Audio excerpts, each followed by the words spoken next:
The following program may contain coarse language, violence, nudity, mature subject matter, or scenes which may not be suitable for all viewers. Viewer discretion is advised. All Hit Radio.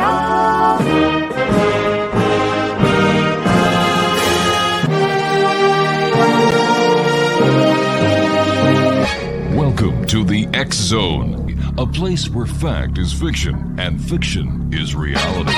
Now, here's your host, Rob McConnell. And welcome back to the X Zone. I am Rob McConnell. We're coming to you from our broadcast center and studios in St. Catharines, Ontario. If you would like to send us an email, it's very simple, xzone@xzoneradiotv.com. And people have asked me, why do we have that disclaimer in front of the show, especially the part about nudity? I've got to come clean and tell you what that's all about. Several months ago, we had a guest who was wearing clothing from the waist up. They forgot that when they got out of their chair to go get a book, everything was exposed. So that's the reason for that. Becky GYDESEN is our special guest. Hey, Becky, how are you? I'm doing good. Geez. Thanks for joining us. New website. I see TucsonGhostCompany.com. Yeah. You were telling me before we hit the switches and made ourselves visible to everybody that there's a lot of changes that you've gone through. Tell us about them. Oh gosh. I don't even know where to begin. The beginning is a great place. Well, basically, I've had my company and my team for 10 years, and I just decided it was time for a change. And so we basically did new logos. We kind of separated the company and the team as much as we could. So the team has its own website. The company has its own website. Completely redid the website. It's just been one thing after another. We got a nonprofit for the Ghost Society, so we're officially a profit. So, and we're planning a Paracon here in Tucson, so a lot going on. When's your Paracon going to be? It is actually going to be in August 19th, and it's going to be at the Fox Theater, and I've partnered up with some wonderful people that are helping me do all this. Well, congratulations. Keep us abreast, and we'll keep our listeners in the loop on how they can attend and all the great things you're going to be doing there. Ghost hunting, ghost investigation, ghost researching. Are we any closer, in your opinion, to finding that smoking gun where no one will be able to deny the existence anymore? I don't think so. I wish. Well, a part of me doesn't wish, because if that happens, I'll kind of be out of a job. Well, not really, because then the mystery will deepen. Yeah, that's true. Yeah. But with me, I know when I started this, I got into this because I had questions, and I actually ended up with more questions the more I researched and did this. So I don't know. I think the more you get involved, the more theories you kind of come up with, and the more you kind of start to think about things. What is your most prevalent theory right now when it comes to ghosts? Who they are, what they are, where they are, and why they just don't go to the light? Well, I definitely think, they're just people, just in a different form. I don't think it's anything evil or anything to be scared of. And I think sometimes it's just personal reasons that they don't cross over, maybe out of fear, maybe out of unfinished business. But they definitely want to stay here, and I feel like it's their choice. And I do feel like you also can have people come back and visit you. So people that have crossed over but can still come back and kind of like say hi to you type thing. As the awareness crosses the veil because of the work that you and other credible paranormal investigators are doing, are those on the other side trying more and more to communicate with you folks? I think so. Yeah. I've had more experiences, and I've gotten more sensitive since doing this. So I definitely think that the more you do it, the more you kind of open yourself up for it. Since you and I last talked, where have you folks been investigating and what have you found? Well, basically, I can't honestly remember the last time we talked, but I've been working Tuesday, with, go ahead. Tuesday, November the 8th. Wow, you have it all written down. Yeah. That's what you get for being professional. Basically, I think we've been working with a residential case, which I am allowed to talk about. Okay. Her Mercedes, she was actually featured on the Dead Files. So she was one of the episodes they did.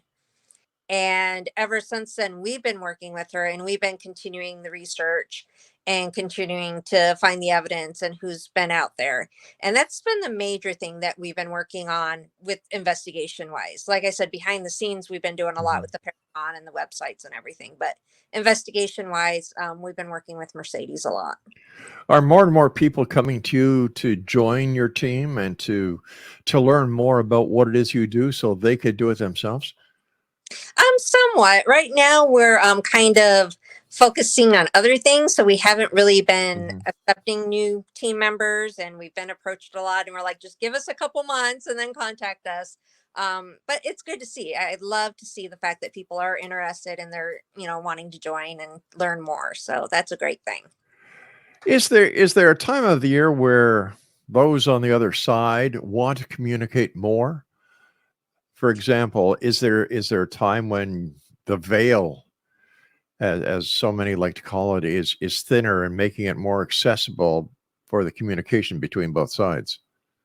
I haven't really noticed a difference, to be honest Mhm. with you. I usually, I mean, of course, you got slower nights, you got, busier nights, depending, but I think to me, all year round is about the same. We've actually started to kind of do studies on like if like full moons and Mhm. weather things, do play a difference. And we're kind of in the beginning of those studies. But come back to me with that question in a couple of years. Maybe I'll have an answer. It's a date. Are there any ghost investigators out there that have children on their team, or is that kind of left to those who are, let's say, 16 and over, or 12 or over? Is there an age where you and other professionals will say, "All right, you're too young"? I think so. Yeah. I do have my daughters on my team. Mhm. My one daughter is turning 16 next week, and she is an active part of my team. My youngest is going to be 12, but I only allow her to do certain things with me. I don't Mhm. actually put her on private investigations. It's more like public stuff that I do with my company that she'll be allowed to go to places that I've been that I know what is kind of expected, but otherwise I won't take her. Um, Not necessarily because I'm afraid that the ghosts are going to harm her, but more along the lines of the people we interact with. I don't need her being around some of those people that we deal with, to put it nicely. What kind of people do you interact with? As a mother, you have to take the protective role and say, "No, these aren't going to be nice people." Yeah, and that's precisely it. Some people that we deal with, um, that I've always said to be in this field, you kind of have to be a psychiatrist along with Mhm. an investigator, because some of these people, it is more of a mental thing over an actual paranormal thing, and some of them just aren't all there sometimes. And I'm not saying all of them, don't get me wrong. I've met some wonderful people, but there are those people that you have to be aware of. And so unless, I've been around them, I don't want to expose my daughter to that right away or anything like that. Now, if memory serves me correct, you were raised in a haunted house. Yeah. Uh, and I would imagine that is part of the catalyst that brought you to where you are today. How does this differ from the home upbringing that your 2 daughters have had? Is your house haunted, or is their love for the paranormal based on their mom and the great work she does? Um, a little bit of both. We do have ghosts, but it's not the house itself that's haunted. Okay. It's my work coming home with me. Some, kids have parents that work at bakeries and they get to bring home cakes, Mhm. kids, they get to bring home ghosts. But yeah, my work sometimes follows me home. So they have had paranormal experiences in our house because of that. My youngest, like I said, who's going to be 12, she's still on the fence on it. There's some things that she finds interesting and that she loves, other times where she's scared of it. But my 16-year-old, she's really starting to get into it and really interested in it. Is there one aspect of the paranormal investigation routine that you like better than others? For example, do you enjoy an investigation that is in an older house, or in a haunted theater, or in a haunted graveyard? Or do you just love investigating the paranormal no matter where it is? I love it no matter where it is, but I have to admit, I am drawn to historical locations. I love the history. And I think that's because of the fact that I was raised in a house that was built in the 1800s. Wow. I have that love of the old buildings. So those are like my favorite. Becky, stand by. You and I have to take a quick break. And Exonation, Betty GYDESEN is our special guest, www.tucsonghostcompany.com. This is the X Zone. I'm Rob McConnell. We'll be back on the other side of this break as we continue talking about the weird, the strange, the paranormal. Don't go away.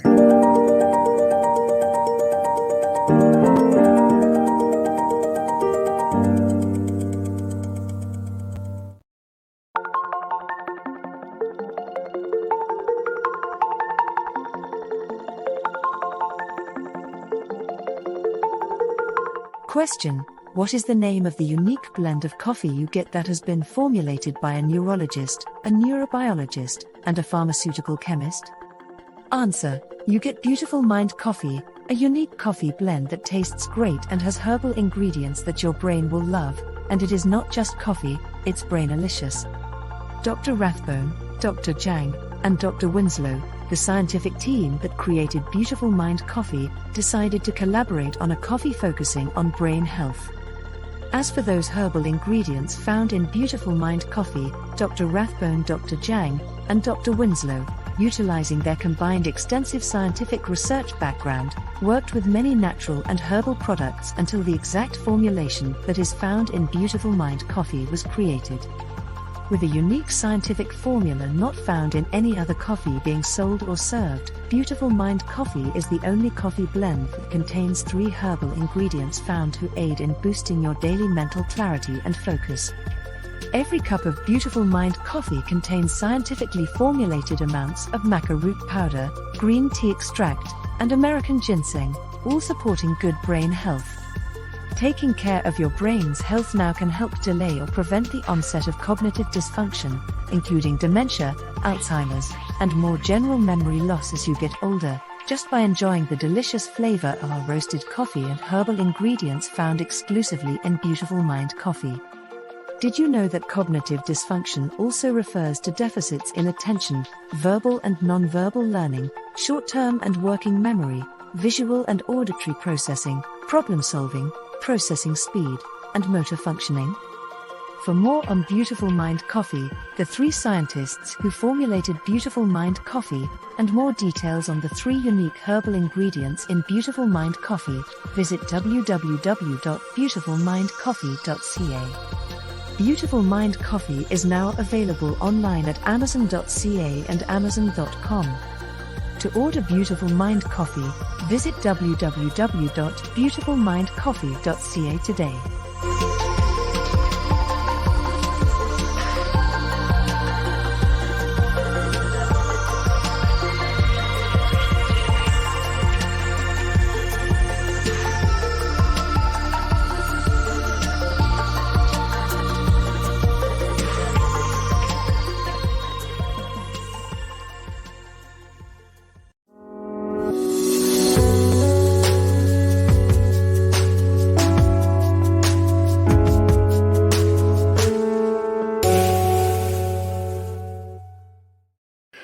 Becky GYDESEN is our special guest, www.tucsonghostcompany.com.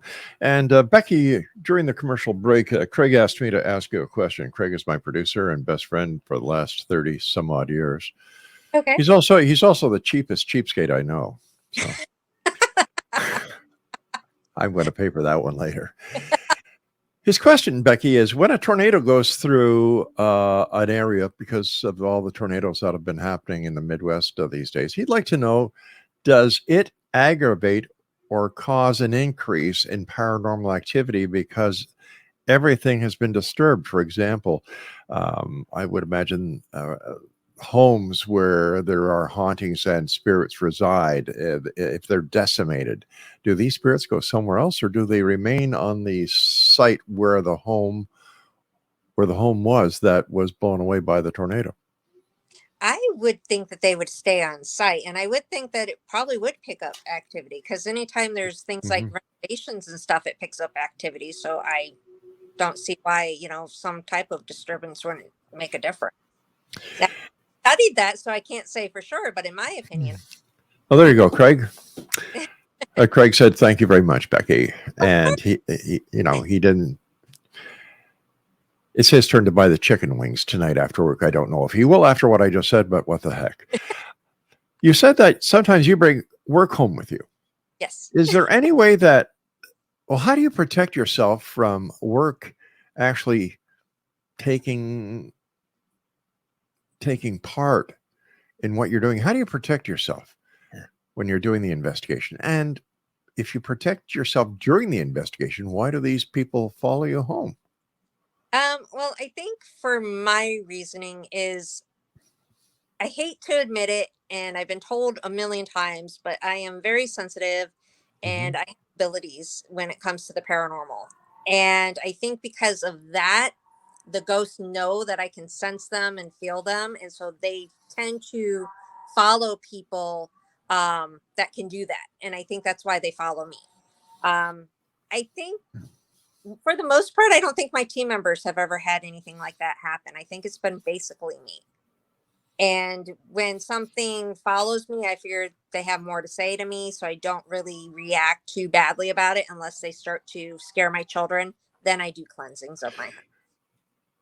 I often wonder if spirits have the same ability that humans do. There are some humans who are empathic and can feel what others feel, and I was just wondering if this could be a possibility. Why, in, for example, your case, that ghost gravitate you because they know that you're there. You have the ability to understand them, hear them, and feel them, and take them home with you. I think that could be it. Yeah. They know these things and not, it doesn't happen all the time, but some of the times it does happen. And I don't mind as long as, they don't scare my kids. When they start messing with my kids, when I mind. How do you get rid of them, or how do you boot them out of the house? I kick them out. No, I do a cleansing, and my cleansing is basically I use holy water and lavender, and then I just say a prayer, and I basically tell them they're not welcomed here anymore. I was talking to somebody the other day who told me that there are certain groups that actually have dogs that have been trained to be paranormal investigators. Have you heard about this? I've heard about that. I've wanted to do it. Unfortunately, my dogs, I think, are way too hyper to do things like that. So I've taken some of my dogs with me on Mhm. investigation. And it's interesting. I had one dog in particular that she refused to go in this one area. She like wouldn't go in it for whatever reason.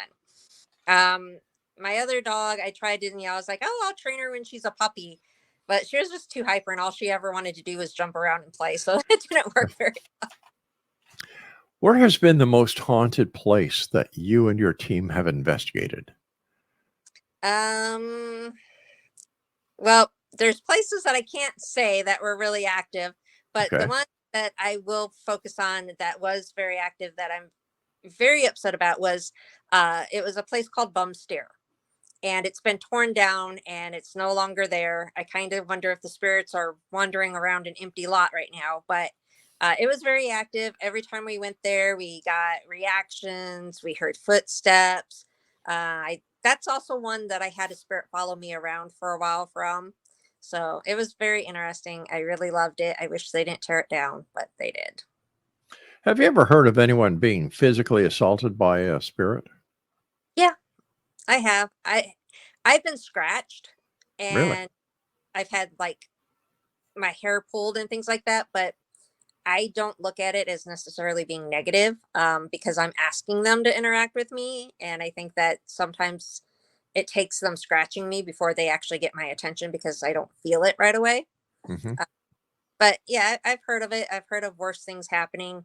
I've been sick at investigations where I was feeling fine, and then all of a sudden I feel really, really sick, and I have to remove myself from the situation. And as soon as I walk out, I feel great. So yeah, it does happen. How can something that cannot be seen have the ability to physically scratch you? I don't know. Their energy is definitely different than ours. And that's why I don't really think that it's necessarily bad, because I'm thinking Hmm. maybe trying to touch you and get your attention. And because their energy is different, you're not feeling it. So they're doing it harder and harder and harder. And it just ends up being a scratch. And I think sometimes, like when I was made to feel sick, I'm thinking that maybe they're communicating with how they died or something that was wrong with them. So I don't always look at it as bad. If I don't feel like it's anything bad, I think it's just their way of communicating. Now, how they're capable of doing it, I don't know. That would be something that I would love to know, but they are definitely capable of it. Something that has always puzzled me is EVPs. Yeah. How is it that you cannot, or you used to not be able to hear the reply when it's being said, but when the tape is replayed, question answer? Yeah, that's a cool thing. And this has been around for, quite some time, and it was kind of like discovered by accident, from what I'm understanding. I don't know. I There, like I said, it's just like imprinted on the recorder somehow. Hmm. It's definitely interesting. I've had a lot of answers to EVPs.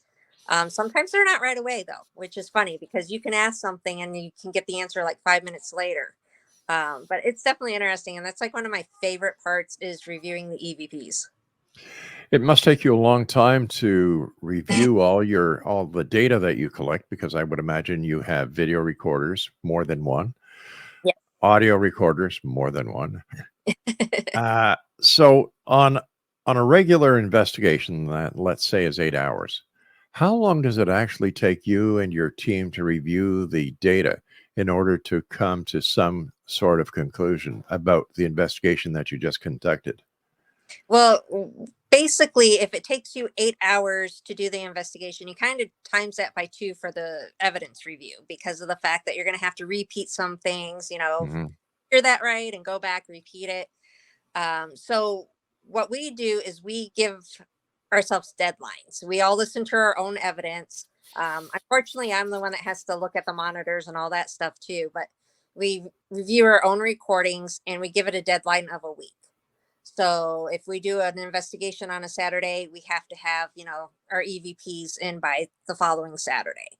And then we get back to the client within 2 weeks, because we don't like to contaminate our evidence. So we don't tell each other what we hear. Hmm. We want second opinions. So we mark down times and we tell people, listen to this time. And then we send it to one person and say, this is what we heard. And then I go through everything. And if we get like three matches of, okay, we all say that it said yes or get out, then that's what we present to the client. So it is a process, and we try to get it done within 2 weeks. Now, after your investigation is complete, do you give the client a synopsis, and is the client privy to the evidence that you find? Depends on the client. Some yes, some no. But yeah, we no matter if we found anything or not, we always go to the client. We always explain things. We do our best to help them, even if we didn't find anything. So And on an average basis, out of 100 clients, how many 100 calls, I should say, requests for investigations, what would be the actual percentage of that 100 that you would and your team would sincerely consider and actually do an investigation on? um we used to do every single case that came our way, and that got a Mhm. little overbearing. Right. So we did get a little bit pickier, and we have a survey that we have them fill out, and we do a background check. Um, and then from there, we decide on if we take the case or not. I would say right now, we usually take about 50-50. So, Do drugs play a major part in some of the cases that you get, as well as mental illness? yeah, unfortunately. And how do these people react when you say, geez, I'm sorry, we're not really interested in pursuing an investigation at your location? We try to, be very nice about things. Hmm. Basically tell them is that we cannot take the case at the time. If things worsen, to keep a diary and recontact us, and we'll look over, what they're experiencing in the future. So we don't necessarily write people off. We just basically say, not right now. A lot of people talking about demons these days. Yeah, In your opinion, are they real? no, No, I've never ran into one. I've, and you've done hundreds of investigations. yeah, I've done a ton of them. I believe with all my heart and soul that basically what you are like in this life is what you are like in the afterlife. And yeah, there's some grumpy, mean people. And that's what happens with the afterlife. You're just running into those mean, grumpy people. And they're not fun to deal with, but I don't believe anything beyond that.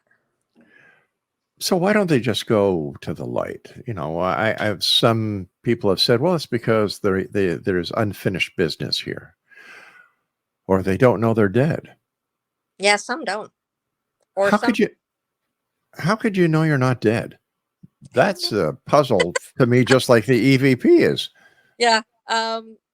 I honestly, and that's one of those cases too where you have to be careful because you don't want to offend them and be like, you're dead, um, but it's just something that you have to kind of trend on lightly and be respectful to the spirits and just kind of be like, you need to understand, this Mhm. isn't your home anymore. It belongs to these people and things like that.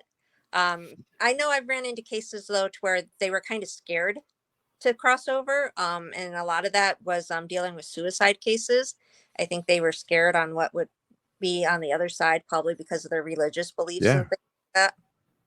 So the religious dogma also is prevalent in the world of the paranormal investigator as well as on the other side. Yeah, I believe so. Yeah. Wow.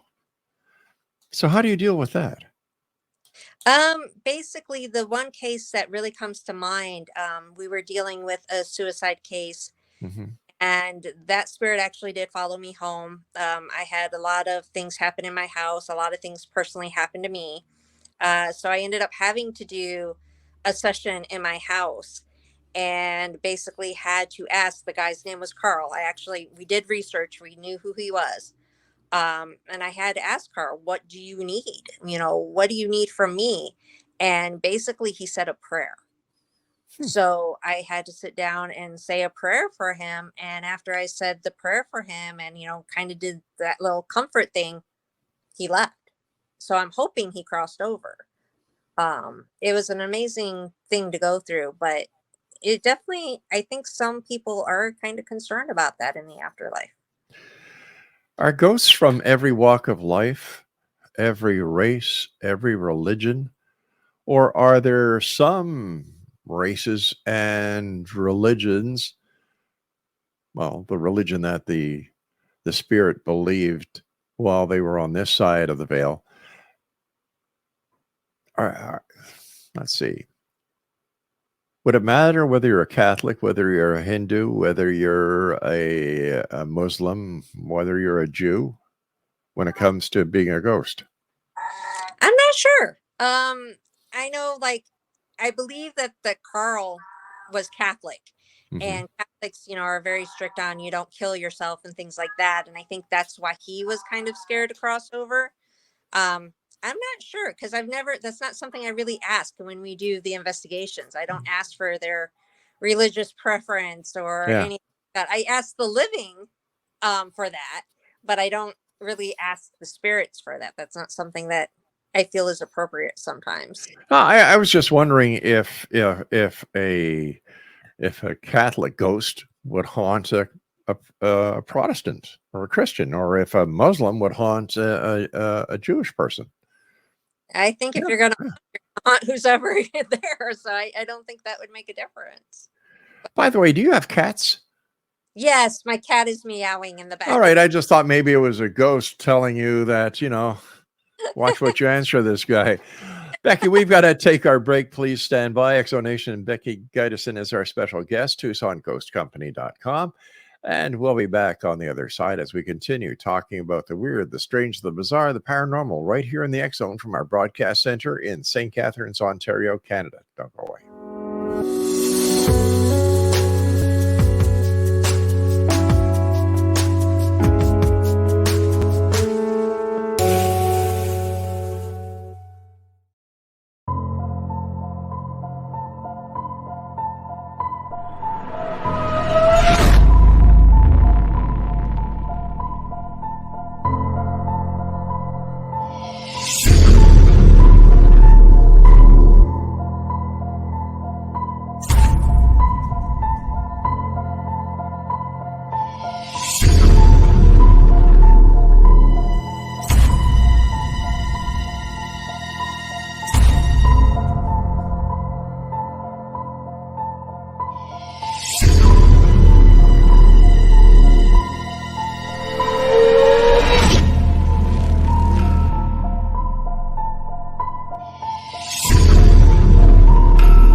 And welcome back. Becky GYDESEN is our guest, TucsonGhostCompany.com.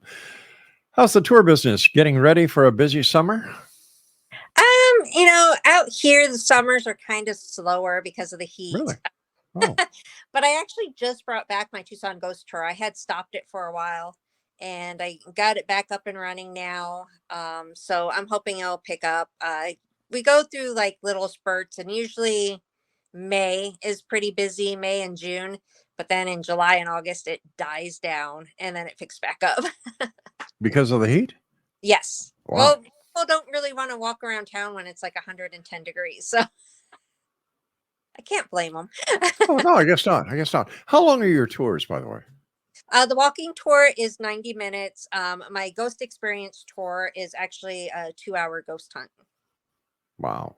And which one do you find that the tourists and the locals enjoy more, the hunt or the tour? Well, I guess the locals know the tour, and so they'd like to partake in the hunt. It depends on their bravery, I guess, because some people don't like the idea of being locked in a haunted building for 2 hours in the dark. So some people aren't brave enough for that. So some people prefer the tour because it's an all age tour, so it's not as scary. So the people that are interested but don't want to be scared do that one. So when you go when you take the people on the hunt, what do? Do you really lock yourselves into a haunted place? Pretty much. Really? Only my husband has the key and only he can let people out. Other than that, yeah, we're truly locked into the area. And we do that for our safety reasons because of the fact that we don't want strangers, just coming in off the Sure. street. Yeah. Is it always the same location, or do you change locations? It's always the same location. We do it at Laco, which is a restaurant and some shops, and it's Hmm. part of the original Presidio Wall area in downtown Tucson. So it has a lot of history to it. It dates back to like the 1700s. Becky, why do the ghosts hang around the same place, and do they ever get tired of you and your clients coming in and kind of disrupting them, or do they welcome it? It depends. I noticed like after COVID, we were like Mhm. really welcomed into places because I think they were like going, "Oh my God, people again." Uh, but I think they're just like us in all reality. There's days that they're like, "Great, let's go talk and do this," and then Mhm. there's days like, "Ugh, I don't want to be bothered." And that's what we've ran into. So I think it's just like we are. Does the weather affect the investigation? Is it more conducive to ghost investigating and hunting when it's thundering and lightning? And if it is, could the electrically charged air have anything to do with the increase or spike in activity? I think it does. Like I said, this is something that we are researching. This is something we are studying, but I do think it does. I do think weather definitely does affect things. I just kind of want to see in what way and how. Hmm. Like I've noticed that sometimes when it's colder, sometimes it's less activity. So I'm always like curious, do they get cold? Is that why they're not, So it's things that we're trying to figure out on our own too. What has been the largest and most significant advance when it comes to paranormal investigation? Is it some of the new equipment coming out, or is it investigative techniques? I definitely think the techniques, equipment, no matter what equipment you use, there's downfalls Hmm. to it. There's great things about them, but there's always downfalls too. And every time we get a new piece of equipment, it's something that we literally have to study. We have to use it and find out, what else causes it to go off. What else, can it do? So there's always downfalls because we've noticed every piece of equipment will be set off for a reason that's non-paranormal. So we have to be aware of those things. So you basically do a bench series of bench tests before you actually take it out into the field and investigate. Is it only the older homes that are haunted, or have you ever come across a brand new, just finished being constructed home that there's paranormal activity in? Oh, it can be a new home. It's Really? basically the property. So the spirits will hang on to like the property, so to say. So you could have a brand new house and move in, but it was on a haunted piece of land, and so now the house is haunted. So Fascinating. yeah. Do you do courses online by any chance? No, but I've been asked to. I've actually, had people approach me lately Mhm. going, you should, teach this and do this. And it's something that I've been considering, but I don't know. I think you'd be great at it. Oh, thank you. I appreciate that. Stand by, Beck. We've got to take our final break for this hour. Exxon Nation. Becky Gedesen is our special guest, www.tucsonghostcompany.com. And we'll both be back as we wrap up this hour here in the X Zone from our broadcast center and studios in St. Catharines, Ontario, Canada. Don't go away.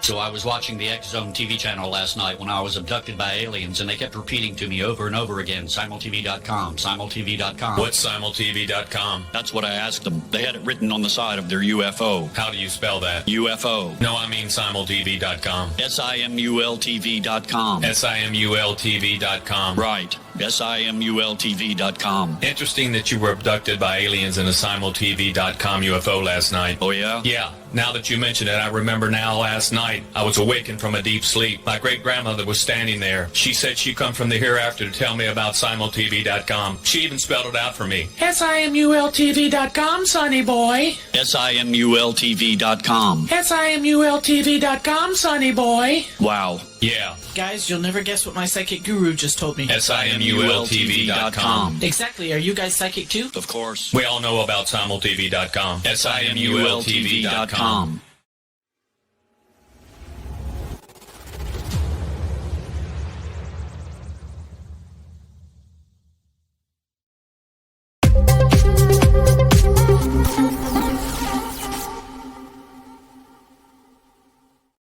Welcome back. Becky GYDESEN is our special guest, www.tucsonghostcompany.com. First of all, Becky, as always, my thanks to you for coming on the show, and keep up the great work. I know that you're one of the hardest paranormal workers out there.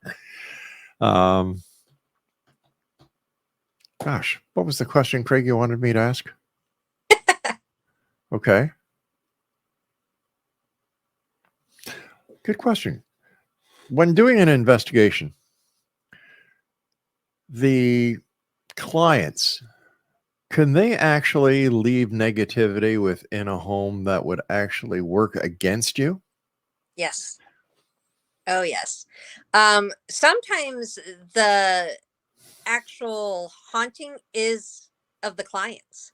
So it's their energy that they're putting out there that they are leaving behind, basically. So that is something that is a huge possibility. And do you have any advice for people who love to do antique purchasing, going into antique warehouses as well as garage sales, and the possibility of them bringing something home with them that is actually attached to this great find that they pay for? Beware. Just, if you find yourself in a situation and that's happening, just be respectful and don't go trashing it or anything like that, because you're just going to make it worse if you throw it in the trash because all of a sudden you're getting that activity. Call someone, there's teams all over the place. Call a team. Just make sure you never pay for an investigation, and look into the team that you're wanting to help you, but definitely reach out for help. Don't be scared to do that. When should a person call a team for help? When it's gotten just very concerning, or even if you're curious, if you're curious, you need to kind of have some help, just go ahead and give it a call. It's not an issue. Just know who you're contacting. You definitely don't want to have to pay for an investigation. You don't want people going into your house that are just doing this for fun, so to say. So I always tell the public, I'm like their biggest advocate. I want them to be safe. I want them to not, be scammed. Make sure you're getting a team that's not going to run in and call demon to everything. Once again, what are your final thoughts for the X-Zone Nation tonight? Well, I would love to kind of mention my Paracon right now, if that's okay. I was hoping you would, and say hi to your husband. I just see he walked out of the frame. Hey there. I'm really excited. I teamed up with Nexus Occult Bookshop and Oddity, and Four of Wands and Spark Project Collective, which is a nonprofit tattoo shop. So they give back to the community basically with all their earnings, pretty much. And so the four of us have come together and decided to do this Paracon, which for this year it's going to be one day, right? But we are looking forward to the next year's and doing this yearly and making it a full weekend. Sounds exciting. So exciting. And we're working with Fox Theater this year, and Fox Theater is very historical and very haunted. So we're having the speakers go there. There's 7 speakers total. And Chris Williams from Ghost Hunters is our celebrity guest. And we're going to do a ghost hunt with her after all the speakers are done. So it's, yeah. It sounds like it's going to be one heck of a spooky Paracon. Oh, it's going to be so much fun. And, we are limited this year, but like I said, this is the first one. So this is kind of a learning experience for us to see what to do and where to take it from here. The trip of 1,000,000 miles starts with one footstep. So away you Ex- go. Becky, again, my many thanks to you for coming on the show. Continued success. And I always look forward to sharing the time with you when you visit us here in the X Zone. Until then, take care of yourself. Thank you, Rob.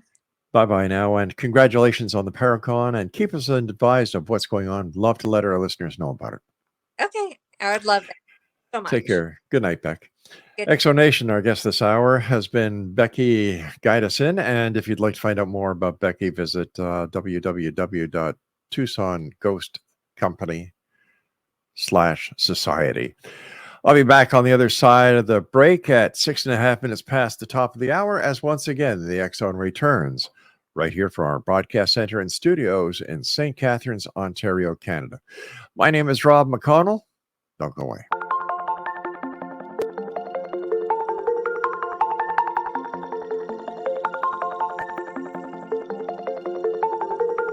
Question: what is the name of the unique blend of coffee you get that has been formulated by a neurologist, a neurobiologist, and a pharmaceutical chemist?